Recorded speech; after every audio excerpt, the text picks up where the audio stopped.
No one said that the path is going to be easy. And it's not. We know life is rough, and we know there will be pain, and whether that pain is at the hands of an enemy or at the hands of nature or time or disease, there will be pain.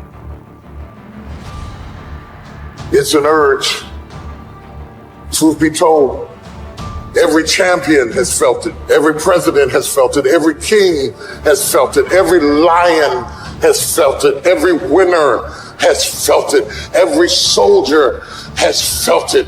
Every victorious person has felt it. The urge to quit.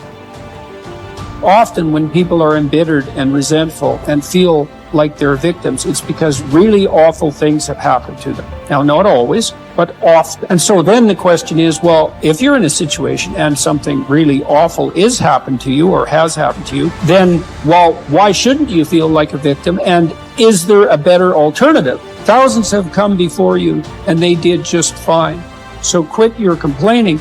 And it's not because you have nothing to complain about. That's not the case. It's that that's not the right approach. The fact is, and this is such an optimistic fact, as well as a judgment in some sense, the fact is that if someone else can do it, so can you. And that's something, right? If you're reading about the great heroes in history, people who are in these terrible situations, and you see someone rise to the occasion, and then you can say, well, that was a person who did that, and I'm a person, and so maybe I have that capacity too, even though I don't know how to approach it. Don't allow that inner doubt in you to tell you why you're not good enough. You ignore that inner voice and all of the external voices. Don't judge the possibilities for what you can do based upon the circumstances, because the circumstances won't determine who you are. Doesn't matter how many mistakes you've made. Doesn't matter how much money you've lost. In fact, I see it only as an investment. What you learn from life. You don't stop when you're tired. You stop when you're done. You stop when you complete it, when you execute it. This way you start separating the successful from the unsuccessful. Just because it says trial on the package, or tribulation on the package, or pain on the package, it don't mean it ain't a blessing inside, and most of you turn around when you see pain. But those of us who had a right perspective, we approach it when it say pain. When we see trial, tribulation, we don't give up or give in. We know the blessing is on the inside. We don't give up. We don't surrender. We don't quit. We see differently. Our perspective is different. And because our perspective is different, our outcomes are different. Our rewards are different. If you haven't learned something from periods of suffering, if you haven't wrung the juices of your own pain and drank them, for your own nourishment, you have wasted your experience and missed the chance to expand capacity for being stronger the next time. That these seasons arrive at your door. My mental outcomes were a consequence of my habits. And my habits were a consequence of my choices. It is true that character is to some extent innate. Our genetic makeup imbues in us certain proclivities. But it is as true that character is mostly a consequence of choices.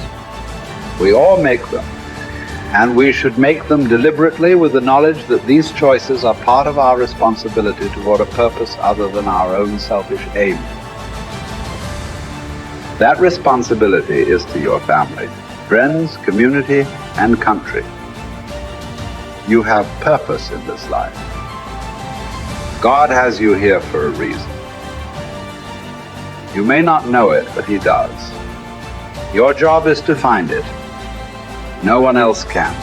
You need to understand that your purpose may be great in the eyes of the world, or it may be commonplace and seemingly small. Your purpose might be your family, your children. Your purpose might be tutoring a child and changing their life. Your purpose might be the business you started.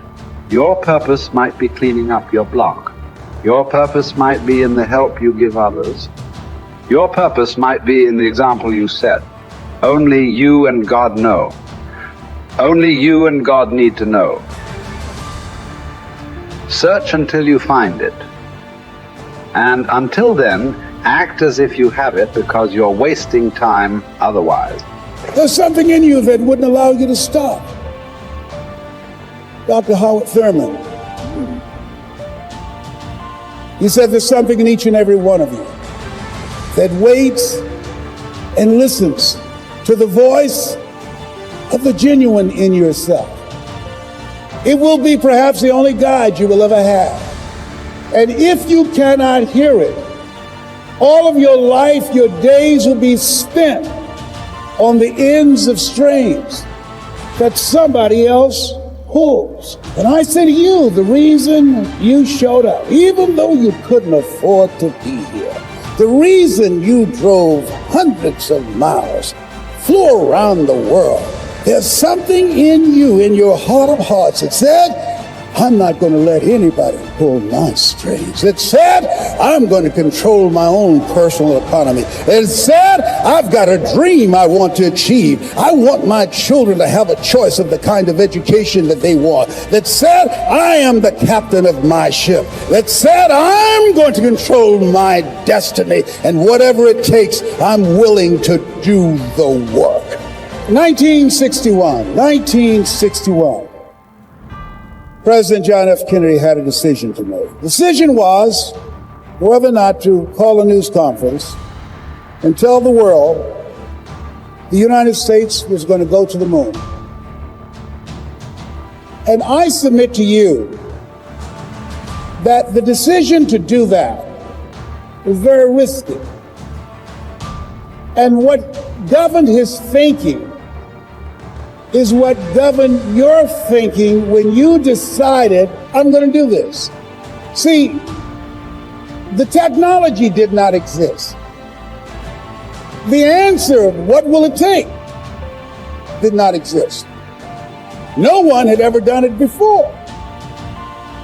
But he made a decision. He looked at Werner von Braun, the most brilliant scientist of that day.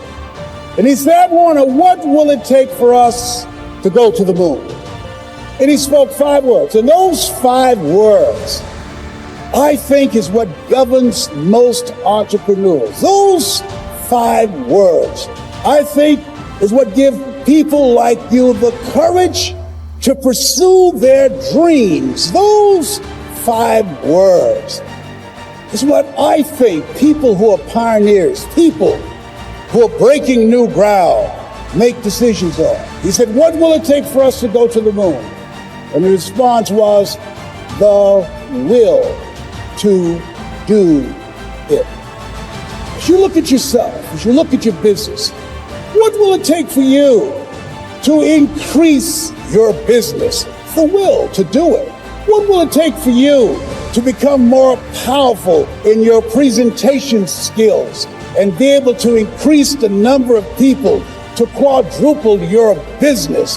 The will to do it. What will it take for you when others are quitting because of the rejections, when others are stopping because they just become so discouraged and they have creditors breathing down their neck and they have family members and friends telling them they're a fool? What is it that will allow you to have the mental resiliency to keep on keeping on, to keep your commitment to your commitment? The will to do it. Every time I say it and ask you a question, I want you to say, the will to do it. What will it take for you to build your business? What will it take for you to increase your recruiting? What will it take for you to bring out the greatness in you and to make your mark? What will it take for you to become a high achiever and to bring out the billionaire in you? Shake someone's hand on your right and left and say, I've got the will. I've got the will.